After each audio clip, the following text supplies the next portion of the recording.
Welcome back. You're watching Morning Express. We continue reviewing the latest in the dailies. With me in studio to help us do that and much more, Martins Owino, Member of Parliament for Ndiwa constituency. Also have with me Stephen Mwakesi, who's a public policy analyst, and Bunyasi Sakwa, the Member of Parliament for Nambale constituency. Bunyasi, right before the break, the One Kenya Alliance sort of received jabs one way or the other in terms of the formation and the way forward for the coalition. And perhaps the question would be, is the man to watch still Raila? Who needs who more, even as you add your voice on the dispensation of this political party's fund? Thank you very much, Jesse. Just before I respond to that, a very critical question, let me step back a bit into the contribution by my colleague, Mheshimiwa Martins Owino. He talked about cowardice. He basically used the word coward. He said, Raila did not even call his colleagues cowards when they didn't show up at the coronation, at the pseudo-coronation. But let me just pose, the time difference between January 31st, when the swearing-in was being done, and the handshake on the 9th of March, in between is just a short 4 weeks, actually 5 weeks. So as late as 31st, when the swearing is taking place, what we were told was a long negotiation was still going on. And on the 9th, you are shaking hands. Who was fooling whom in public? But there's a lot more that history will write. I am surprised that all these people who are party to it are not coming out with it. That everybody sensed that this would either be treasonable, it was a fake coronation. And that's why people stayed there. There were games being played right up to the time. But I think that will sidetrack the debate. So let me just go back and say, actually, all these parties need each other. If the competition turns out to be very, very tight, every vote shall count. The 50% plus one could literally be 50% plus one person, as it were. And because you can't take chances with that, you're going to get, and it's much easier, 50% is a two-way split. They don't talk about 33% to win. It's 50%. It's a two-way split. So the winning and losing will be a relationship that's divisible by 2. So when they talk about two-horse race, it doesn't literally mean 2 individuals. It will mean that the groups of association will be such that one group will take it, get 50%. Then it doesn't matter if the remainder have 5 different formations. Okay. It's just 2 formations that matter. So that arithmetic is going to be important. Even if you're on opposite sides, there may be an in-election coalition also that can happen. People can begin coalescing in ways that can make a difference in the vote in the following week because it's that desperate. Now, does Raila need one Kenya more than one Kenya needs the other? I must say that that's not an arithmetic that I have worked out clearly in my mind. What I do know, that none of them, and others who are not even in that formation, can dispense the other, because Raila does not have a following that would lead to a 50% win. So he must work with somebody or others.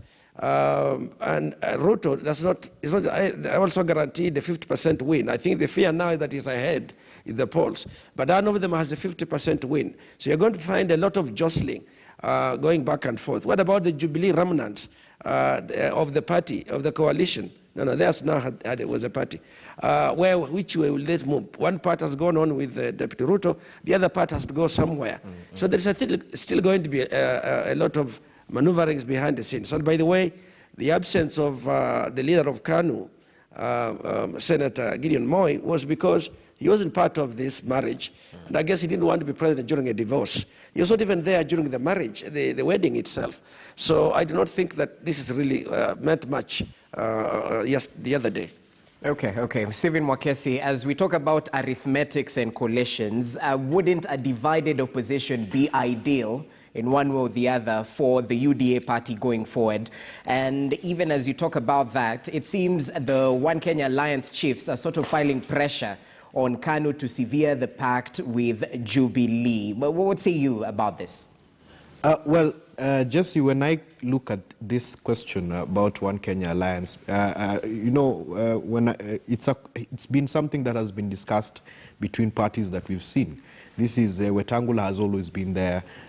When it came to the ANC party leader has always been there, Musalia Mudavadi, and also the other gentleman, Kalonzo, has always been there.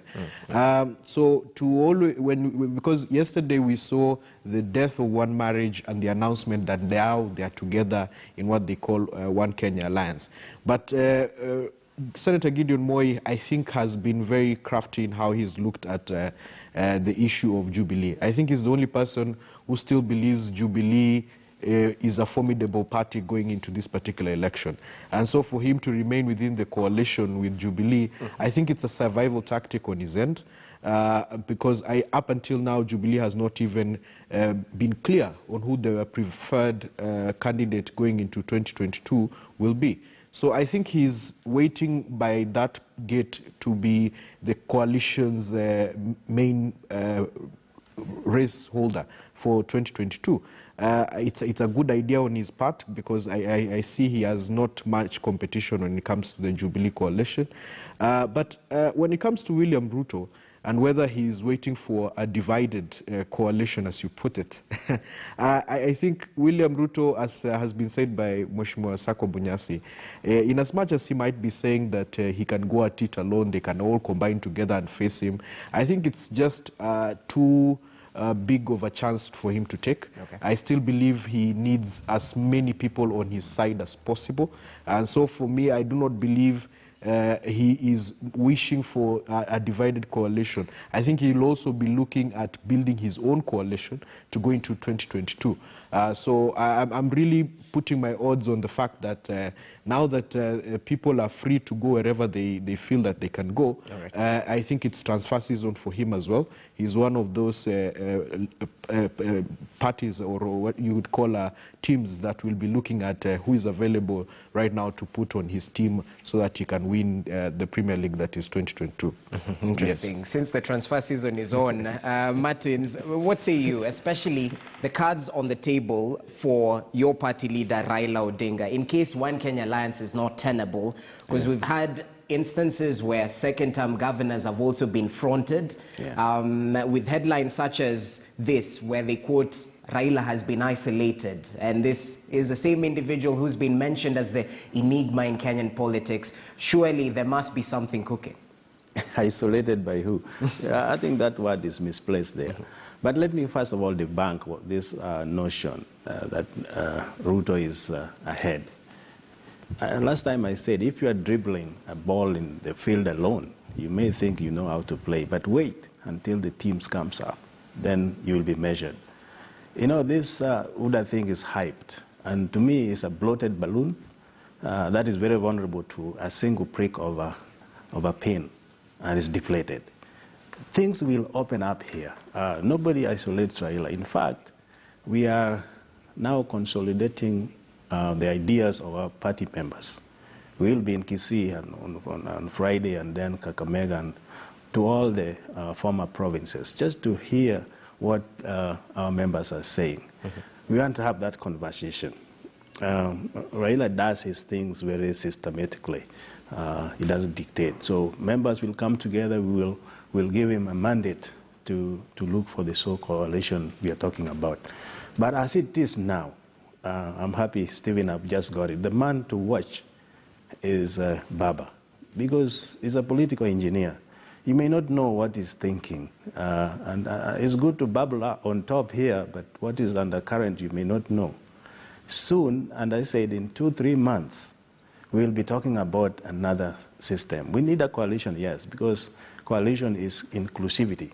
I want everybody on board, and that is coming. And those governors you alluded to also piggyback to what I said earlier. When the crowd thins out, then it has to come to individual decision. Where will I fit? Because no politician would like to be left in cold. And that is coming clearer as we go towards this election. And that will come. So as for us in ODM, we are very comfortable, but very full of humility. We want people to join. We don't want to chest out, but you know, form a formidable coalition so that we can put Kenyans in the right path to election. Okay, so we should expect a lot more musical chairs, or rather the transfer window has just started, as Mwakesi mentioned, and the 2022 general election is the Premier League. Let's see how all this plays out. But gentlemen, allow us to briefly talk about the latest in the education sector right now. Form 1's admission is currently ongoing, and we've seen a sharp contrast in terms of the economies, especially in the households. I'm looking at page 3 of the Standard right here. There's one student who walked to secure a Form 1 slot as another lands in a chopper in new school. That's one of the major stories covered on the education, even as Magoha's school fees warning as 17.5 billion shillings free learning cash has been released to these learning institutions. Sakwa Bunyasi, briefly, your take on the current Form 1 admission. We've had talks of the numbers of students actually joining these institutions against the infrastructural capacity. What say you about this? Always, education has become such a topical thing almost every day. On this one, two things. Let's start with the symbolism of one kid walking to school with a mother, perhaps carrying their baggage on the head, and the other landing in a chopper. First, I think it was poor judgment on the part of the sponsor of that student. This is Kenya, and this diversity, I mean, the diverse range in income inequalities is what has fueled the UDA narrative and so on. And that's why ordinary people seem to be flocking there. We have to do better ourselves to give an alternative narrative, and part of it is our public display of wealth. Okay.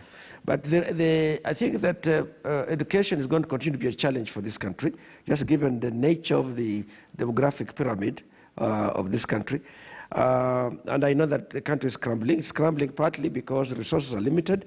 Of our own revenue, 70% of what we collect goes to debt payment.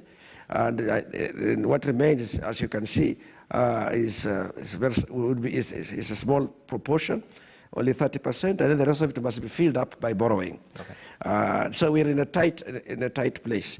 Now, the 17 billion is quite a lot of money, but I would have preferred to see percentages and relativities there, percentages that say that what we would need in an ideal situation in our education sector is X amount. And now we are putting in 17 billion. It might turn out that even though it is a big figure by itself, it's absolutely inadequate for what this country needs. For a long time, the national government had ignored infrastructure development. It is spotty. There's no clear formula where they were putting resources to expand infrastructure. All these, I've been in politics now, this is my 9th year, and I can tell you, it's been impossible to determine which of our schools, any, will get money. Okay. Years go by, or maybe sometimes it will come, and you don't know how it has come. But it's the most finance is coming from CDF kitties all across the country, which is barely enough. So I think there is a real challenge here. There is a further challenge of the uncertainties of the development of the CBC system. There's a lot of learning by doing as we go along. The teacher training capacity numbers are growing. But when I look at sub-school systems, like at the constituency level, you don't get a feeling that there is an overall strategy that's going to fit into it.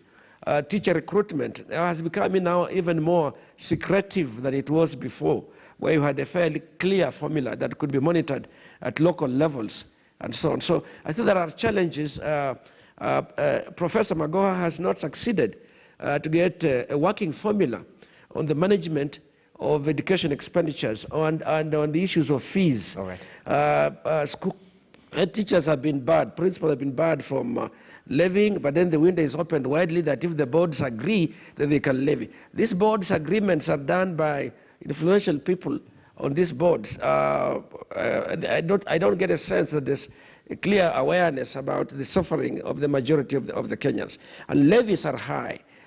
School uniforms, I'm just in the process, I've not even finished paying what I sponsor privately. School uniforms range from whatever figure to about 30,000 shillings, Okay. just on the school uniform package of it. All right. So the levies have not gone down, and that's what we must contain.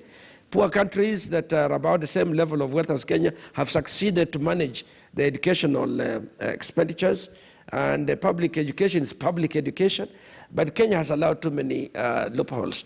I think it's a dialogue we must engage in. Okay, Martins, I know we talked about this last week and you definitely vented some of your frustrations, but I'm still looking at headlines where teachers are warned not to send students home with fee balances, but on the other side, we well know these schools need cash to pay suppliers and settle other pending bills.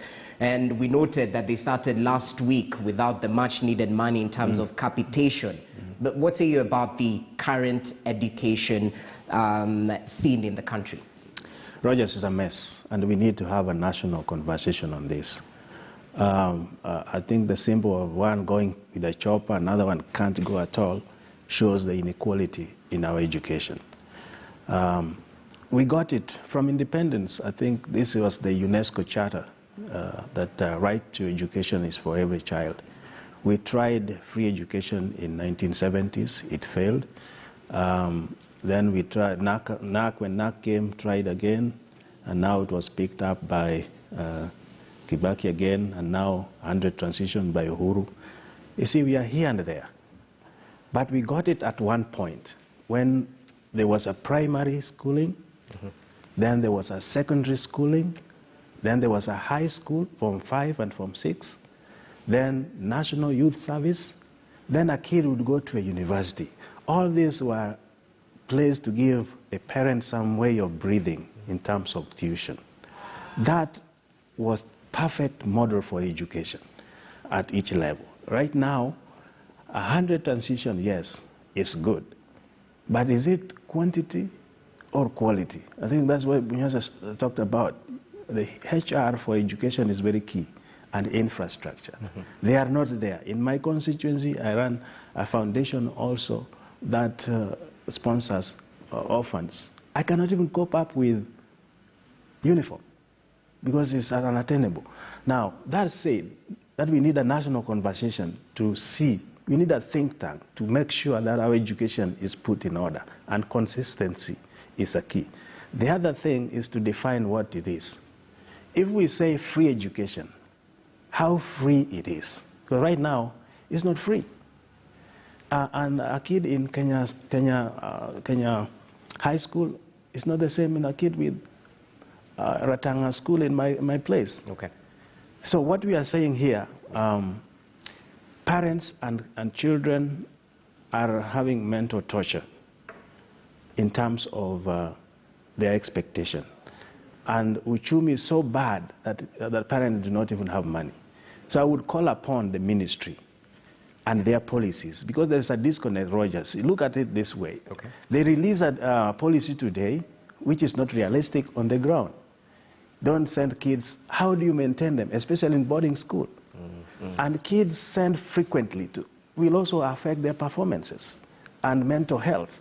So the whole thing is a quagmire of a mess. So we need a national conversation on this, for sure. Okay, Mwakesi, finally, I don't know if you have anything to add on the current issues, especially when it comes to funds, but COVID-19 will definitely be an issue as well, following these measures in regards with the schools grappling with congestion and infrastructural issues. How do you view this briefly? Just to say, personally, I'm agreeable with what the two Mheshimiwas have said. I mean, education sector in this country really needs a national conversation. We don't even have the expertise and the HR, as has been rightly said, plus the funds to actually maintain what we're talking about, keeping this free education mantra going. And so for me, I still believe that there's a lot more discussion that needs to be done. We need to fund that ministry much more than we are doing right now because it's still struggling. I mean, head teachers are really struggling, parents are struggling. Now, when you look at COVID-19 and the impact that it's had, I would have also expected that we would have a lot more put forward in terms of the education sector to try and make sure that not only do we vaccinate the teachers, but also students, because what happened in that primary, was it a high school that almost 100 students, were found to be infected with COVID, is quite a tragedy, and it's a tragedy waiting to happen in a lot of our schools going forward. So I'm a firm believer right now that the conversation around how do we keep our children in school and how do we make sure that they stay there in a safe and a productive environment is something that we need to generally have. And finally, I think anything that has been set aside to assist parents during this particular time should be made available. I mean, when it comes to CDF, when it comes to even county funds that are being used to assist in terms of scholarships and bursaries, let's make those monies available. Parents are really, really struggling. Personally, I have that same issue in Taita Taveta. Everybody has an issue taking their children back to school. And so we need to genuinely think around how do we support the education sector rather than talking big on other priorities of the economy. Let's look at how do we fix our education sector, because it's really at a bad poor shape. Exactly. It's not just about education, but quality education, as the panelists have mentioned. But more details in today's dailies. Make sure you're adequately informed, even as Form 1s continue reporting to their selected choice of school throughout till Friday this particular week. I will definitely keep you informed about any other developments in the education sector, even as we urge you to grab yourself a copy. We take a short break right now, but coming up is the state of the economy. We review the role of politics in economic development, as well as unpacking President Uhuru's UK visit. What significance was the visit and what goodies did he come back? Also, the county chiefs are alarmed at rising COVID-19 spread in the country, with the hotel industry already being hit hard by the new Ministry of Health guidelines in terms of what they said on Friday. We'll be back with this and much more in terms of the tough state of the economy. Stay with us.